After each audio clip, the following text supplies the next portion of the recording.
Y a las 11:33 es el momento de la segunda nota con un disparador, que otra vez en la semana hubo un caso de alguien que fue a su caja de seguridad de un banco, encontró que lo que quería encontrar no estaba, su dinero, y esto nos lleva a analizar la responsabilidad de los bancos por el robo de cajas de seguridad. Estamos en comunicación con la doctora Nidia Sigman de Domínguez, abogada especialista en defensa de damnificados de robo de cajas de seguridad, profesora de la Facultad de Derecho de la UBA, una de las voces más autorizadas para hablar de este tema.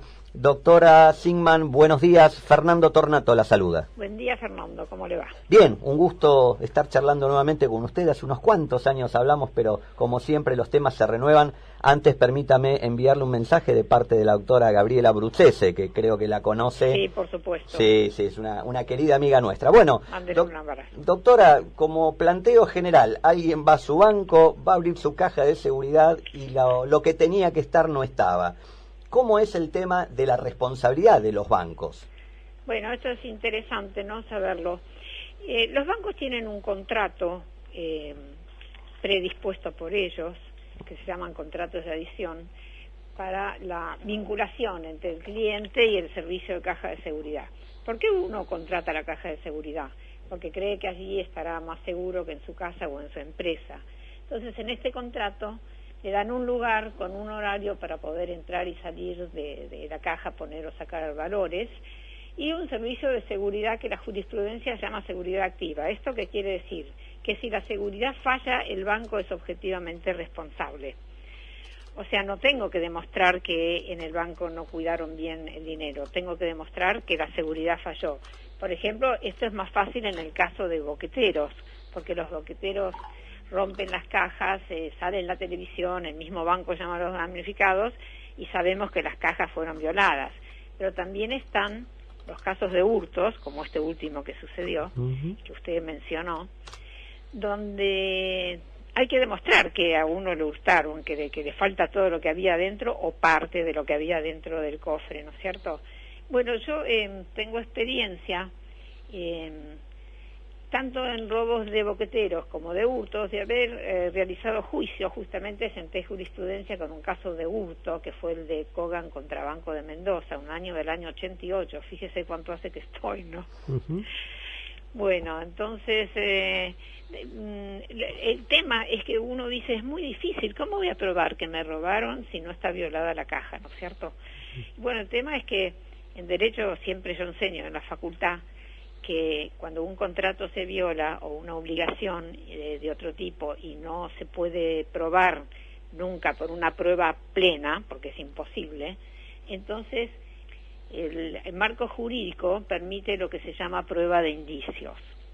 Entonces, prueba de indicios es, por ejemplo, llevar testigos de la honestidad de la persona, de que trabaja, alguien que lo haya acompañado al banco o que le haya comentado que lo que tenía en el banco, para qué era el dinero, de dónde proviene, si hay una escritura, una herencia, muchísimas cosas que no son iguales en todos los juicios. Muchas veces hay juicios que tienen indicios muy particulares, que son importantes, relevantes, y otros que se repiten en todos, ¿no es cierto?, en general. Pero no solo tengo que probar que falta lo que estaba, todo o parte. Debo probar también que lo que yo digo que estaba dentro y han sacado, realmente estaba dentro. Entonces viene todo un plexo de prueba muy, muy arduo, también por esos indicios, ¿no es cierto?, donde yo debo probar, bueno, esto que mencioné, vendí una casa, me estaba por mudar, estaba dentro de la casa y justo me robaron, esto pasó, le estoy hablando de ejemplos verídicos, o vendí una casa porque me estoy por ir al exterior a ver a mi hija y me quedo a vivir allí, lo cual está sucediendo muchísimo ahora por el estado del país y la pandemia, tanta gente que se va a otros países, en las cajas hay mucho dinero, por ventas también, por desconfianza en el sistema, etcétera. Entonces, los puntos que yo debo probar, que es un tema muy específico, es de dónde venía el dinero, si hay joyas, las fotos de las joyas o gente que las haya visto en alguna oportunidad y las describa. Y bueno, y es muy mala noticia que usted descubra o le avisen que su caja de seguridad fue violada. Sí, sí. Yo puedo sí decir que yo doy muy buenas noticias, de mi experiencia estoy hablando, porque teóricamente podrían no ser buenas, pero he dado muchísimas muy buenas noticias de que se ha recuperado el dinero con el juicio, con los juicios, ¿no es cierto? Pero hasta que esta noticia yo la doy, la verdad es que es mucho lo que sufre el cliente. Por eso en los juicios yo reclamo el daño moral, que es el sufrimiento del cliente, además de reclamar los fondos o el valor de las joyas con intereses al día en que se paga y se ejecuta la sentencia, ¿no es cierto? Doctora, buen día. Marcelo de Vela saluda. ¿Qué tal, Marcelo? ¿Cuáles serían las primeras medidas que una persona tiene que tomar ante concurrir a su caja de seguridad y ver que la misma, que digamos que no está el contenido que había, que bueno, para no perjudicarse luego en el reclamo posterior? Sí, muy interesante su pregunta. Bueno, cuando esto sucede no hay que irse del banco, sino llamar a un escribano, y si tienen un letrado también, por si le dificultan la tarea al escribano en el banco, y levantar un acta notarial, ¿no?, de qué es lo que está pasando, que el escribano además tome nota de lo que ve, de lo que dice la persona y de la denuncia que se hace en el banco. Este es el primer paso. Después, con tiempo, quiero decir, no es que hay que hacer todo el mismo día ni al día siguiente, que la persona está choqueada. En el mismo acto en que se levanta el acta, por el shock de la noticia, muchísimas veces pasó que la persona se descompone, hay que llamar médicos o ambulancia, porque es muy terrible este tema. La persona, cuando ya se tranquilizó y está en su casa, ahí sabe bien qué es lo que le han robado exactamente, porque muchas veces el estado emocional en el que se encuentra hace que se olvide de poner algunos efectos o joyas que estaban, o no sepa que un autorizado puso más dinero en la caja o retiró. Entonces es bueno que se tome el tiempo para decir, me está faltando dinero, aparentemente es tanto, y después ver, bueno, si era lo que uno dijo, o ver si algún autorizado o cotitular dejó o sacó dinero o joyas, ¿no es cierto? En general el banco tiene una actitud de apurar a la gente a que haga ya la declaración, y sin abogado y sin escribano. Esto no se debe hacer porque es como una presión en un momento en que está muy sensible la persona. Muy sensible la persona, ¿no es cierto? Yo he tenido que rectificar declaraciones y han tenido éxito las rectificaciones al final del juicio, porque no es un estado para actuar así frente a una víctima. Es lamentable que cada vez que pasan estas cosas los bancos dicen que la caja estaba vacía, que no puede ser, que esto nunca pasa, pero la verdad es que hubo muchos hurtos. Yo tengo las sentencias publicadas. El primero fue en el año 1988, en mi caso el caso testigo, que es el caso Kogan, que le hurtaron la caja de seguridad. Y bueno, este caso la sentencia salió a favor en primera instancia y la Cámara en pleno, los 3 camaristas.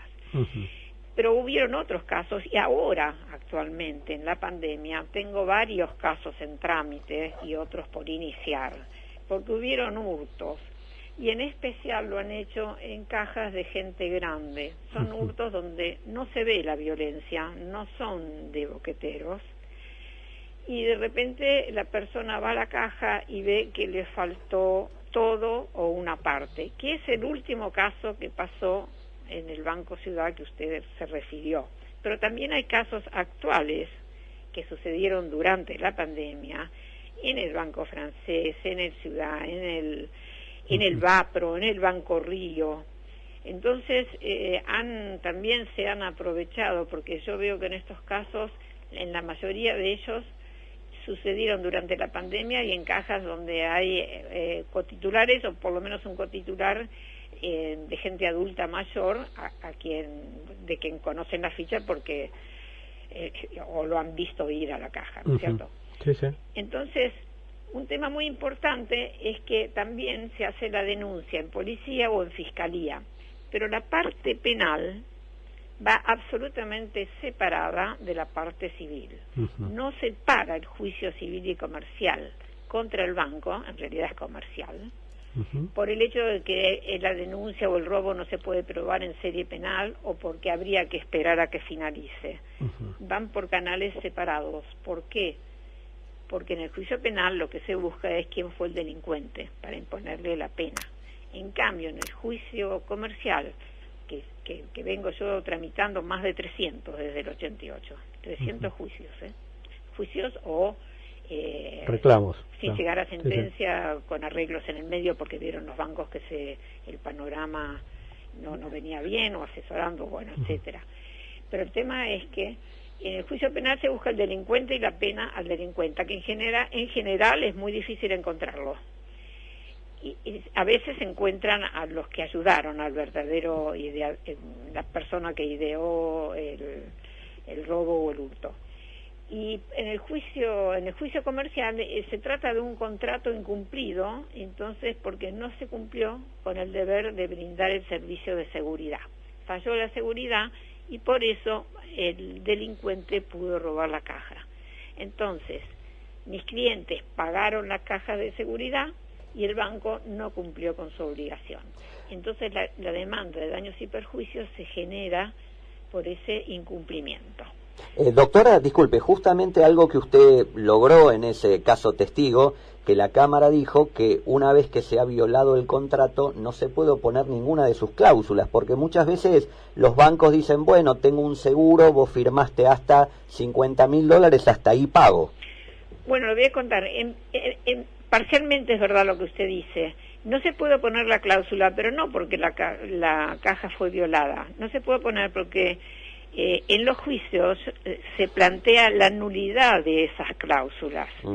Justamente, uno de los temas principales para tramitar estos juicios es en la misma demanda plantear que la cláusula del límite de la responsabilidad es nula. Y usted sabe que tenemos un código un código civil y comercial desde el 2015 que legisló sobre este contrato, que antes no estaba legislado, solo teníamos la jurisprudencia. Y el código tomó la jurisprudencia, pero con una trampita, porque en uno de los artículos logró, creo que hubo lobby, que se introduzca una parte de un artículo que valida las cláusulas de limitación de responsabilidad siempre que hayan sido informados en forma destacada al cliente y en el contrato, lo cual además nunca pasa.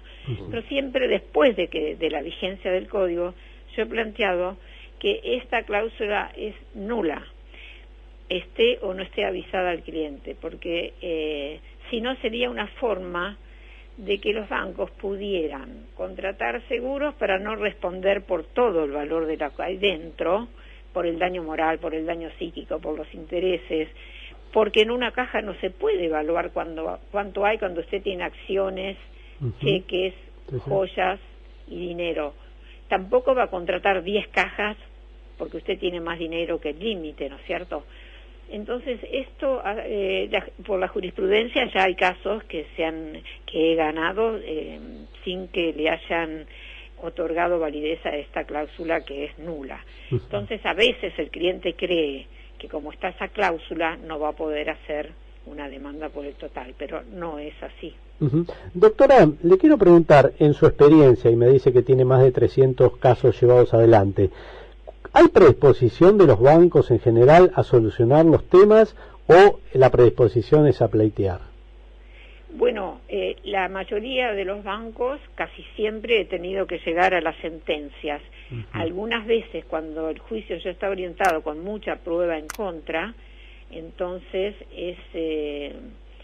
puede haber un arreglo dentro del juicio, pero es muy raro que en una mediación o en la etapa previa hayan arreglos. Es más, los bancos se encargan de que el cliente se sienta muy mal, porque lo hacen sentir como que está mintiendo para lograr obtener un dinero o valores que no le corresponden. Esto pasa casi siempre y sería bueno que dejara de pasar. Bueno, y ahora le voy a pedir que nos ayudemos todos, usted como abogada que le llegan los casos, y cuanta más prueba haya mejor para usted y también mejor para el cliente. Que quería antes agregarle que es muy complicado cuando hay un divorcio o una sucesión, que yo tuve casos que pasó ahí, que dentro de los bienes hay dinero en una caja de seguridad. Y cuando roban la caja, o en una sucesión, un heredero tiene que probar que estaba en la caja el dinero y no lo puede entregar y lo robaron, pasan temas muy complicados, pero igualmente siempre con prueba de indicios se puede llegar a probar la verdad de lo que sucedió. Bueno, ahí quería ir. ¿De qué manera un tenedor de valores, sean dinero, sean joyas o lo que fuera, en una caja de seguridad, puede generarse él una prueba que al momento de si le toca que le falta esos valores, pueda tener algo sólido para demostrar de que eso estaba ahí y que falta? O sea que usted me pregunta qué medidas preventivas... Así es, justamente. Bueno, esto está muy bien. Yo he escrito libros y artículos sobre esto y lo pongo. Si usted quiere que el día que le robe, espero que no le robe nunca porque no lo va a querer, pero estar cubierto en ese caso, hay una prueba preconstituida que es levantar un acta notarial de lo que hay dentro de la caja sin volver a la caja. Porque usted levanta el acta y si vuelve ya pudo haber sacado lo que está dentro. Pero mucha gente, como este hombre, este último caso que por un año no fue la caja, mucha gente no va por un año y por 2.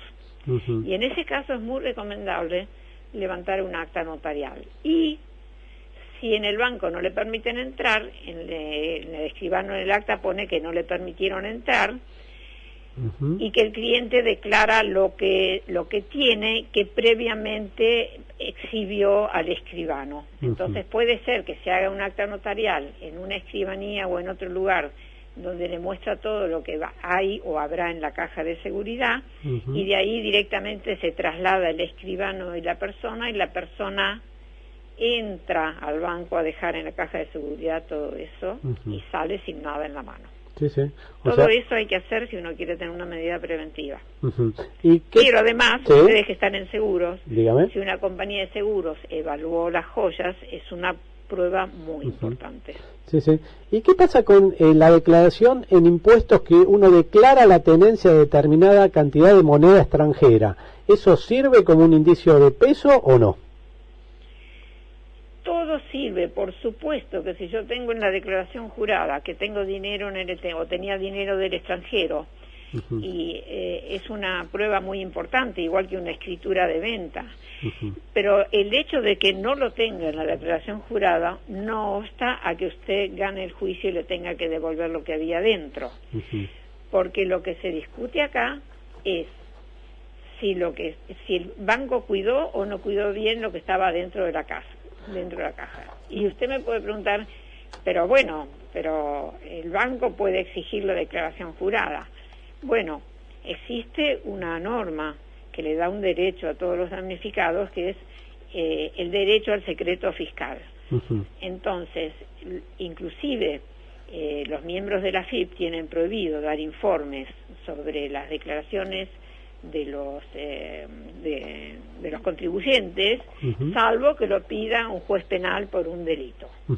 Entonces, en muchísimos casos, los bancos amenazan con el tema de que mire que voy a pedir la declaración jurada en forma ostensible o oculta o interlineada, o el cliente piensa, bueno, no lo declaré, el tema acá se discute otra cosa, y el tema de la declaración jurada, uno tiene el derecho al secreto fiscal. Hay una ley con un artículo que así lo promueve, y hubo casos donde un juez pidió la declaración jurada en el juicio comercial, y en la FIP contestaron que no podían informar porque si no estarían violando su obligación como funcionarios públicos. Muy bien, doctora, como siempre muy interesante contar con su opinión. Estamos casi ya terminando el programa, no nos queremos despedir sin dejar otro mensaje, otro saludo que nos ingresa ahora por teléfono. Colega productor Freddy Moon dice, muy interesante la entrevista con Nidia, que le mande sus saludos personales. Bueno, mándeles un abrazo a la doctora Brucese y a Freddy, que los quiero mucho y siempre los tengo presentes. Bueno, doctora Nidia Sigman de Domínguez, gracias por haber estado hoy en los micrófonos. Le deseamos muy buen fin de semana. Adiós.